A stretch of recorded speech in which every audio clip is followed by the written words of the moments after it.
Welcome back to head and neck sessions. So today's topic is on muscles of face. So the muscles of face basically they represent morphologically a subcutaneous muscle in lower animals called as penniculus carnosus. So we know like lower animals like buffaloes and cows they can shake their skin when a fly comes and sits. That is because of a muscle called penniculus carnosus. In we humans, the penniculus carnosus is present in facial muscles as facial muscles, and it is also located in the palmaris brevis in the hand, dartos muscle of the scrotum, and corrugator cutis ani. And these muscles are derived, facial muscles, not all. Facial muscles are derived from the mesoderm of second brachial arch or pharyngeal arch. So they are all supplied by facial nerve. So the nerve supply is by facial nerve. These muscles of face, like the main functions is to guard the orifices around the eyes, nose and mouth. So the main functions is to guard the orifices of face like orbit, nasal cavity, oral cavity, and since they are inserted into the skin they produce wrinkles and dimples. And the other actions of these muscles not only guarding, they produce the facial expressions which are secondary actions.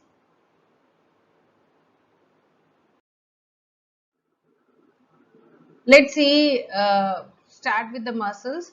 So here we can see the muscle of the scalp which is called as fronto-occipitalis or occipitofrontalis muscle, which is continues as the aponeurosis within the layer of scalp, forming a third layer of scalp which is called as galea aponeurotica. And frontalis attaches to the skin of the eyebrows and it blends with the other muscles around the eyes. So the sphincter of the palpebral fissure is the orbicularis oculi muscle. Palpebral fissure is the gap between the two eyelids is called palpebral fissure. Palpebrae means the eyelids. So this muscle helps in the closure of the eye, orbicularis oculi muscle.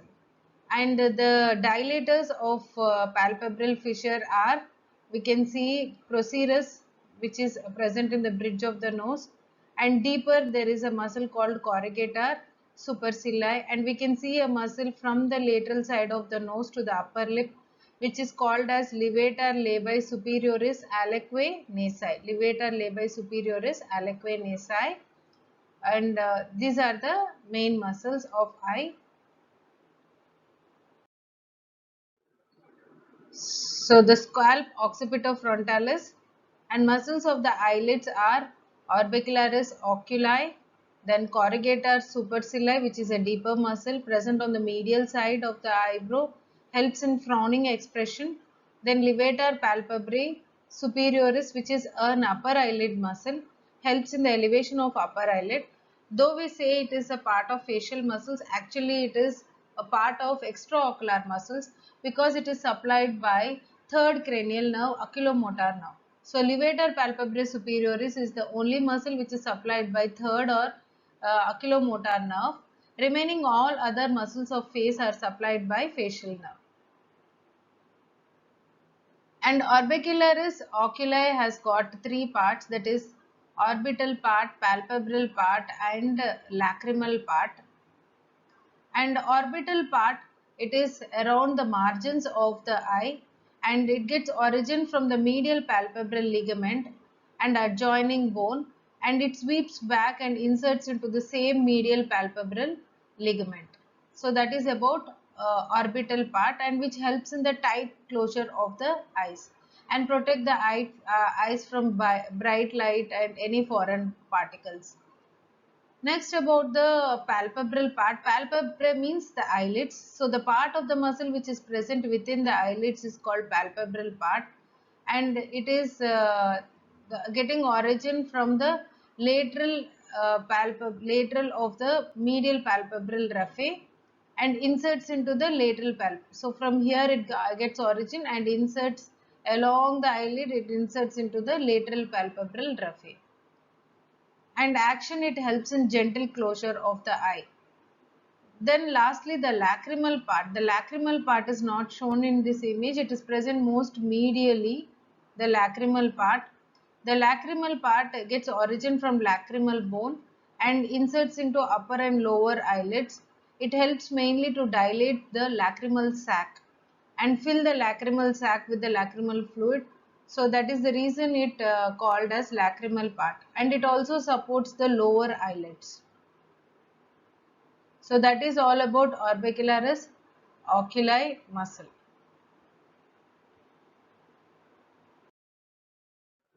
So here in this illustration we can see the muscles of nose.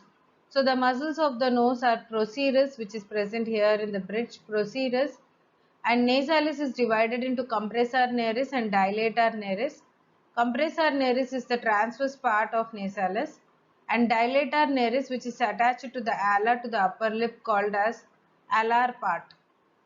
And the next muscle is the depressor septi, which is present in the midline below the septum of the nose, which helps in the depression of the nasal septum. That is called depressor septi. So these are the muscles of nose. Then we shall see the muscles around the mouth. The muscles around the mouth are, the only sphincteric muscle around the mouth is orbicularis oris muscle, which is a circularly running muscle and which has got superficial part and deep part. And the other muscles are the dilator muscles called levator labii superioris. This side we can see levator labii superioris, levator anguli oris, and this is levator labii superioris, levator anguli oris. Then zygomaticus major, minor, both are called as smiling and laughing muscles. And depressor labii inferioris, present on the inferior. This is the depressor labii inferioris.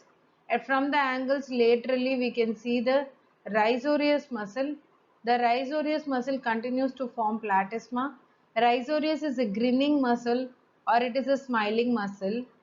And then mentalis is a doubt muscle which is present in the lower lip, lower chin, below the lower lip.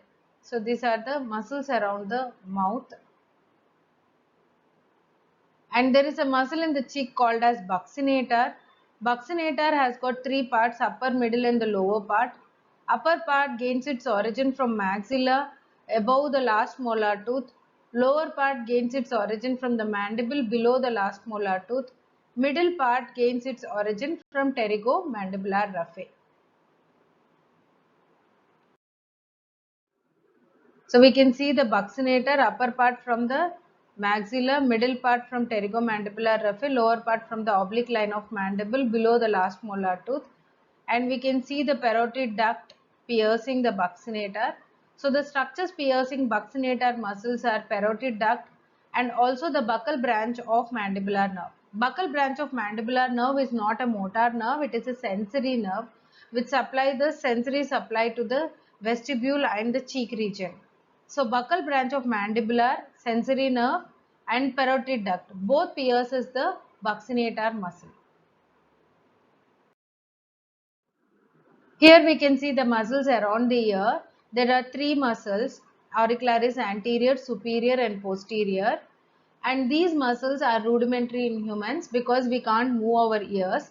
Whereas if you see lower animals like cats and dogs, they can move their ears because these muscles are well developed in lower animals. So here is a dissected beautiful image demonstrating the facial muscles. So here is the orbicularis oculi muscle, orbital part, palpebral part, medially there is a lacrimal part as well.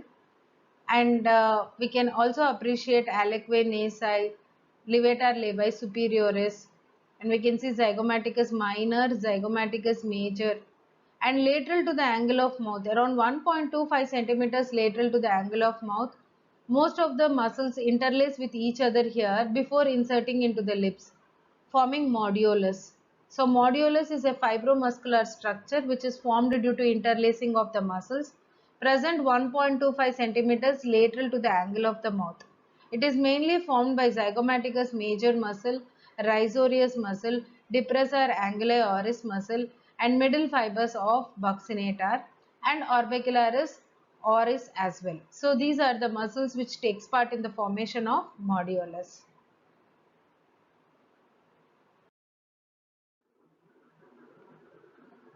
So basically the functional classification, either they act as sphincters or dilators. So orbicularis oculi is a sphincter of palpebral fissure, levator palpebrae superioris and frontalis are dilators. Oral fissure, the sphincter is orbicularis oris, remaining all muscles are dilators. Nostrils, the compressor naris is a sphincter and remaining muscles are dilators. So this is the functional classification of facial muscles.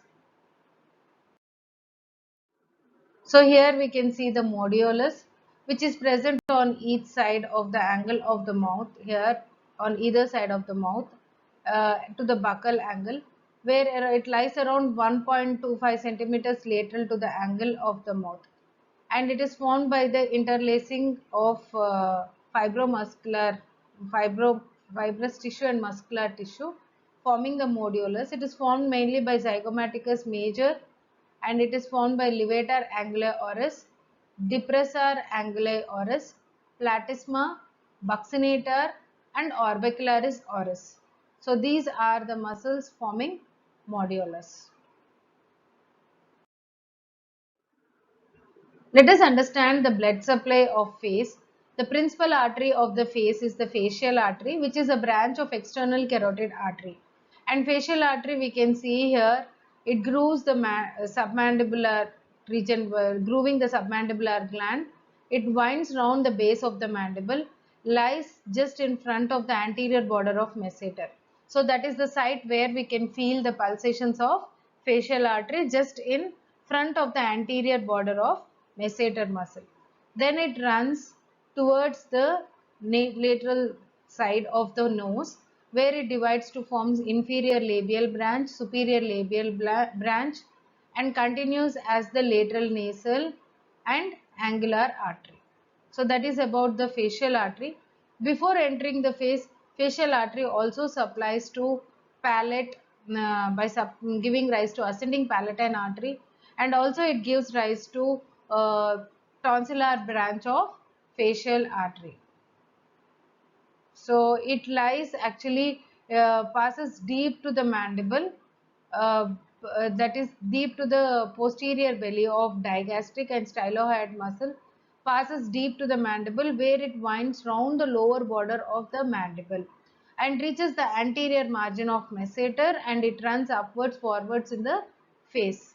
It gives ascending palatine, tonsillar branch and glandular branches, submental branches in the neck and in the neck region, and in the face it gives rise to inferior labial, superior labial, lateral nasal branches in the face, and it anastomoses with the palpebral and dorsal nasal branches of ophthalmic artery to establish a communication between external and internal carotid arteries.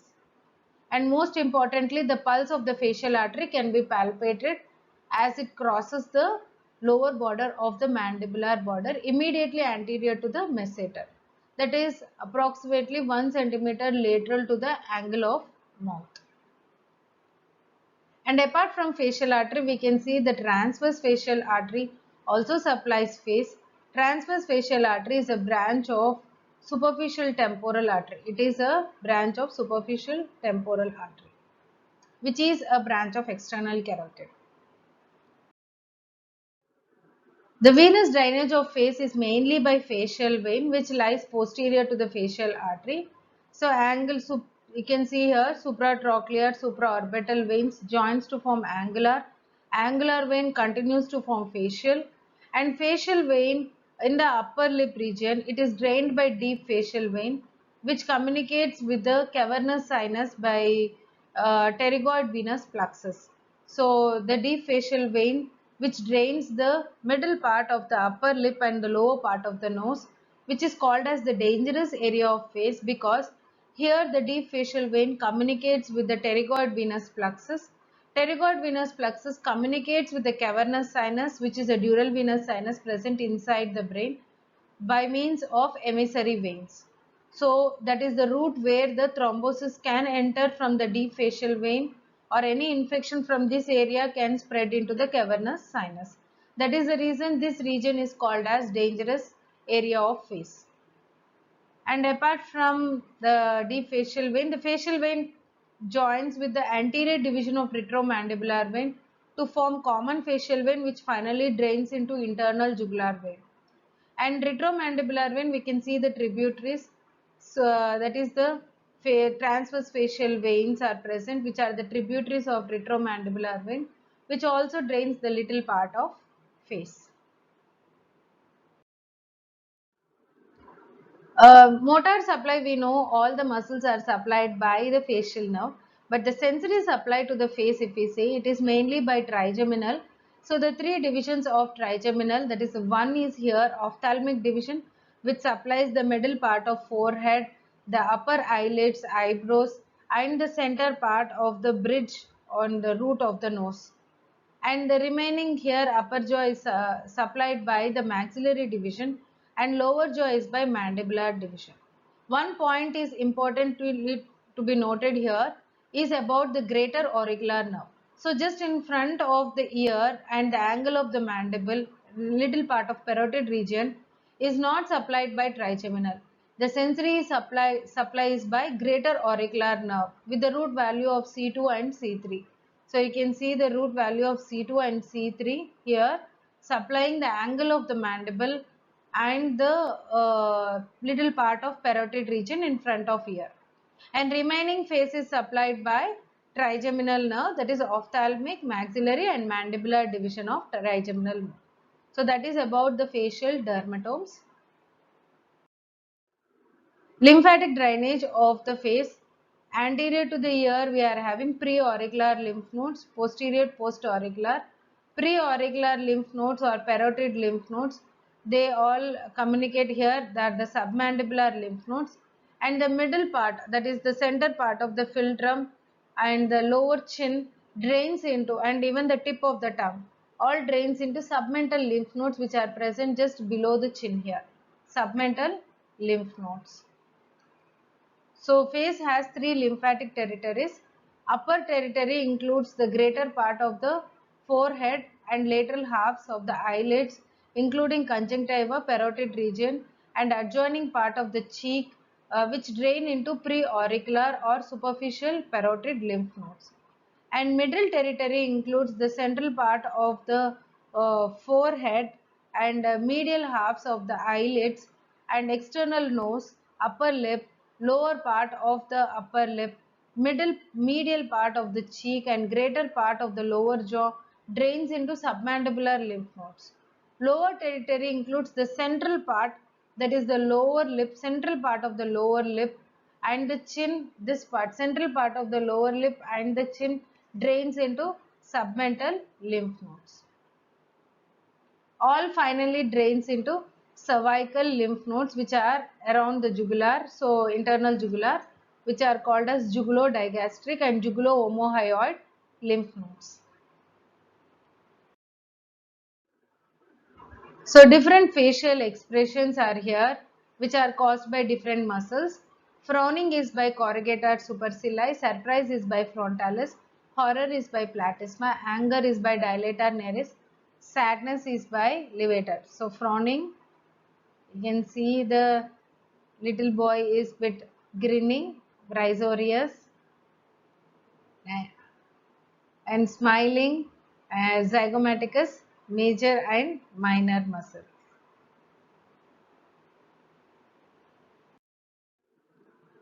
Retractors of the angle of the mouth is zygomaticus major, depressor anguli oris, risorius platysma. You can see the platysma is getting contracted here on in the neck, which is a superficial muscle in the neck. And platysma is supplied by cervical branch of facial nerve.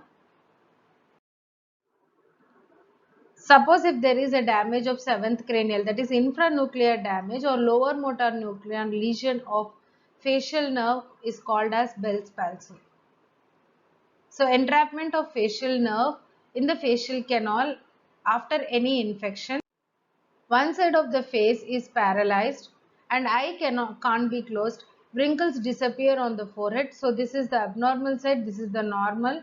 So that is the reason, because of loss of tone, we can see the dragging, because the muscles which are toned up on the normal side will pull up, causing an asymmetry to the face. So face becomes asymmetrical, drawn to the normal side, and attempt to smile draws the mouth to the normal side. Food accumulates between the cheek and the vestibule. That food accumulates in the vestibule because of paralysis of buccinator muscle. So main action of buccinator is to prevent the food accumulation in the vestibule. And pain around the ear, no sensory impairment, but the rapid recovery may be there between 2 to 8 weeks. And if it is not recovered, steroids are given. The other painful lesion is the Ramsay-Hunt syndrome, which is a kind of herpes zoster viral infection. So here we can see an image of lesions all area wherever the facial nerve is supplying. Herpes zoster of 7th cranial nerve. It is a viral infection and very severe pain in the ear and vesicles. You can see the vesicles or blisters like kind of appearance, and poor recovery in Ramsay-Hunt syndrome. And there may be hemifacial spasm, irritation of the nerve by the blood vessel results in spasm of half of the face. So let us see few questions in facial muscles. All the muscles of the face are supplied by the facial nerve except. So I hope you can answer. Already I said levator palpebrae superioris is the muscle which is supplied by third cranial nerve. So levator palpebrae is supplied mainly by the third cranial oculomotor nerve, and part of it is also supplied by, so that is the smooth muscle part of it is supplied by sympathetic nerves, T1 sympathetic nerves.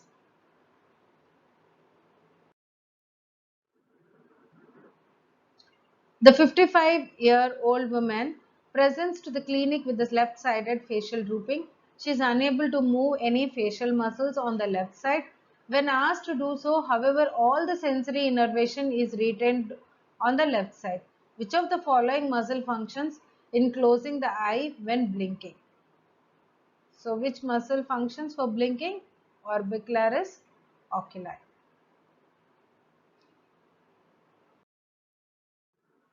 Which of the following is not a branch of facial artery? We know the superior labial, inferior labial, lateral nasal are the branches of facial artery. So sublingual is not a branch of facial, it is a branch of lingual artery. Then the patient has the loss of sensation at the angle of the jaw and parotid region. Which of the following nerve is the most likely to be injured? So which nerve is injured? I already said the trigeminal division supplies the whole face except in front of the ear, angle of the mandible and parotid region, which are supplied by the greater auricular nerve.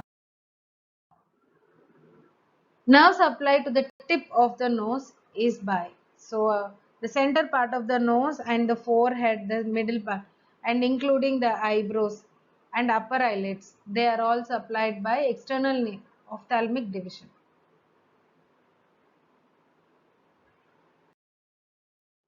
All the muscles of face are supplied by facial nerve except.